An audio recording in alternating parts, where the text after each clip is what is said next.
Hello guys, nandito na naman tayo. Syempre, good morning muna dyan at good evening rito.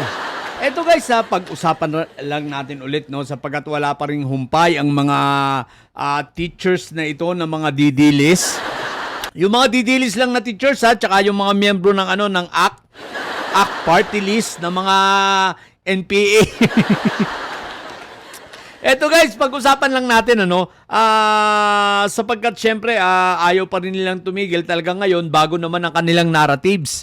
Sila naman ngayon ay mga nagpapaawa. So sila naman ngayon ay kaawa-awa, okay? Ngayon, ganito 'yun guys, no? Nakakainis itong mga teachers ng mga didilis na parang parang utang na loob pa natin, no? Utang na loob ng taong bayan kaya ang kanilang pagiging guro, ang kanilang pagtuturo para pa pinapamukha ng mga ito na dapat tanawin ng taong bayan na utang na loob. Teka lang, no? Kayong ilan lang naman to, hindi ko nilalahat. Lilinawin ko, hindi ko nilalahat, okay? Itong ilan ng mga didilis na mga guro, mga teachers na nagsasabing ang feeling nila talagang sila ay feeling na entitled sa lahat ng bagay, no? At feeling nila talagang sila malaki ang sakripisyo, ganyan. At dapat nating tanawan nga ng utang na loob. Excuse me po lilinawin ko lang. Kayo, trabaho nyo yan. Kayo ay siniswelduhan. Ang ginagawa ninyo ay hindi libre. Kayo ay sumisweldo at ang sweldo ninyo ay napakalaki kumpara sa mga ibang mga manggagawa. Ngayon, kung kayo ay pagod na sa pagiging guro, mag-resign na lang kayo, mag-construction kayo kung gusto nyo. O kayo, mamasukan kayo sa opisina kung gusto ninyo. No? Pero, hindi kayo pinilit maging guro. Kinuha nyo yan dahil ang sabi nyo, mahal nyo ang bayan. Gusto nyo makatulong sa mga kabataan. Pero, hindi yan utang na loob ng mamamayan. Ang pagtuturo ninyo ay hindi utang na loob ng taong bayan. Utang na loob. Kayo ay siniswelduhan. Ibig sabihin, hindi libre ang pagtuturo ninyo. Higit sa lahat, ang benepisyo ninyo ay kakaiba kumpara dun sa mga ordinaryong tao. Ngayon, angal pa kayo ng angal. Ang liit kamo ng sweldo ninyo. Teka lang, eto. Himayin nga natin. Tingnan nga natin, no? Alam nyo guys, nung panahon ni Duterte bago umalis si Fentaboy, ang sweldo ng yung entry level nila, no, yung pinakabago, no, yung pinaka beginners na ano ba tawag nila ron, no, yung salary grade na yung kauna 11 yata yon, teka.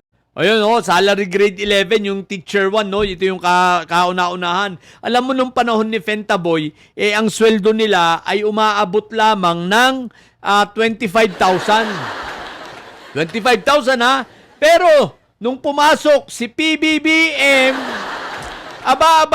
itinaas na ang sweldo nila. Eto, ang teacher 1 umabot ng 31,000 na ang sweldo nila. At ang master teacher for salary ay umaabot ng 73,000. Isipin nyo yan, ang laki ng pagkakaiba. At eto pa ngayong 2027 tataas na uli ang kanilang sweldo. Yung fourth tranche, no, magkakaroon na naman ng pagtaas ng sweldo sila. At ito ay aabot na ng 33,387 per month ang teacher salary grade 1. Grade 11. Mali, salary grade 11, okay? Teacher 1, yun. So, ibig sabihin, lalaki na naman ng ganun kalaki. Ngayon, ang tanong ko, maliit pa ba yan sa inyo? Ngayon, meron pang isinusulong na additional 10,000 across the board. Pag ito ay naaprubahan, ibig sabihin, lahat kayo may dagdag na naman na tig sa 10,000. Pero wag na muna yun kasi hindi pa natutupad yun. Dito na lang tayo. Minamaliit nyo pa ba yan? 31,000? Minamaliit nyo pa ba yan? Ang salary grade 12 ang salary teacher to ay 33,947, almost 34. Ang kasunod ay 36, 38, 42, 45, 49,000 ang teacher 7. Diba? Ang master teacher 1 salary, palagay ko ito yung mga principal, 53, 59, 66 at 73. Minamalit nyo pa yan? Ang lupit nyo! Ba't hindi kayo mag-construction? Ba't hindi kayo mamasukan sa opisina ng mga private? Tingnan nga natin kung ganyan kalaki ang sweldo ninyo. Di ba ga?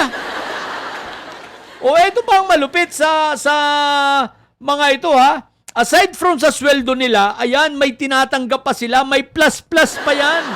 Tulad nito, ang mga teacher na yan sa DepEd ha. Ito pinag-uusapan po natin mga teacher ay sa pang-public ha. Pang-public po ito. Ito, ang pera, may additional sila na 2,000 a month. May chalk allowance pa na 5,000 a year. May performance-based bonus pa. Isipin nyo yun, no? Na pang 1 month, may 13 month pa. Pag siniswerte-swerte nga, mabait ang Pangulo, meron pa silang 14 month. May mid-year bonus pa yan, ha? Isipin mo yan, meron pang year-end cash gift na 5,000. Oh, wow, anniversary bonus na 3,000. Meron pa yung hazard pay, no? Yun, variable for teachers, no? So, depende sa lugar mo yan. Meron pang GSI's retirement contributions. Sa employer side na mamaya, ipapakita ko rin sa inyo, ha? At eto pa, ha? Ang entry level ng teacher 1 lang, ha? Umaabot siya ng 40,000 to 45,000 a month ang total. Na kanyang sinisweldo, kinikita. Aba, ang lupit nyo.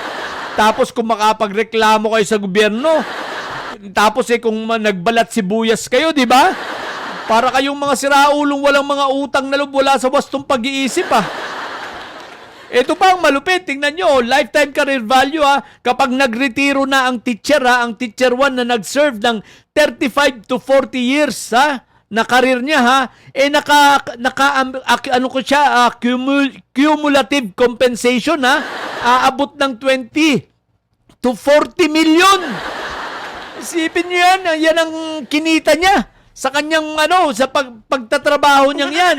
So meron siya magkakaroon siya ng retirement ha na umaabot ng 25,000 monthly. Ibig sabihin sa kabuuan ng kanyang karir kumita siya ng ganyan 20 to 40 million. At meron siyang monthly na pension na umaabot ng 25,000 to 45,000. What the heck? O di ba ga? Tapos ayaw nyo pa may makukuha pa yang lump sum ha. Oh. Ngayon, ang tanong ko sa inyo, umaangal pa kayo? At nag-feeling kayong mga api? Tapos sasabihin nyo, ang hirap maging guro. Bakit? Pinilit ba kayo maging guro? Di kung nahihirapan ka, mag-resign ka. Hindi naman kayo pinilit na maging guro Ginusto nyo yan. Di ba? At tandaan ninyo, ang pagtuturo ninyo ay hindi libre. Mabuti pa yung ibang abogado. Nagkakaroon sila ng tinatawag na na pro bono. Kayo walang pro bono sa inyo, lahat ng kilos nyo libre. Sasabihin pa nung iba, pati holiday daw, kinukuha sa kanila. What the heck? Talaga ba? Binabayaran kayo ng overtime Oh, di ba? May mga kaibigan akong teacher, alam ko yan, binabayaran kayo ng overtime. Di ba? Yung mga pagpunta nyo sa mga presinto tuwing may election, bayad rin kayo ron. Kaya hindi libre ang inyong mga pagkilos, no? Kaya, alam nyo, ito ay naiintindihan ito ng maraming mga matured na mga teacher at mababait, Ang pinapatungkulan ko lang rito at ang kinakausap ko, guys, tandaan niyo yung mga didilis na bobo. Yung mga teacher na puro bunganga, puro mga reklamador, Yung mga reklamador na yan, sigurado yan ang may mga ginagawang anomalya.